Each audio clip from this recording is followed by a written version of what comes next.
आपल्या अभिनयामुळे आणि डान्स मूव्समुळे ओळखला जाणारा अभिनेता म्हणजे पुष्कर जोग. अभिनेता आणि दिग्दर्शक म्हणूनही त्याची वेगळी ओळख आहे. व्हिक्टोरिया, बाप माणूस आणि मुसाफिरानंतर पुष्कर धर्मा द AI स्टोरी हा सिनेमा घेऊन सज्ज झालाय. स्कॉटलंडमध्ये सिनेमाचं शूटिंग सुद्धा सुरू झालंय. पण नुकतीच एक धक्कादायक बातमी समोर आली आहे. ती म्हणजे पुष्करला शूटिंग दरम्यान गंभीर दुखापत झालीय.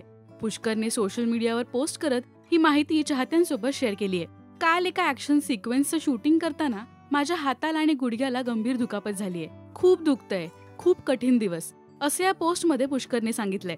चाहत्यांनी सुद्धा त्याला काळजी घेण्याचा सल्ला दिलाय. पण दुखापत होऊनही तितक्याच जिद्दीने तो शूटिंग करतोय, याचं प्रेक्षकांकडून कौतुकही होतंय.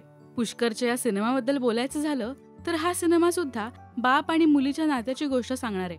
लाईट्स, कॅमेरा आणि AIच्या जंजाळात आपल्या मुलीच्या शोधात एका बापाचा प्रवास, अशी या सिनेमाची टॅगलाईन सुद्धा दिसतेय.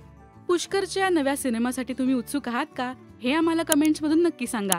मराठी सिनेविश्वातील बातम्या, अपडेट्स आणि गॉसिपसाठी सबस्क्राईब करा राजश्री मराठी.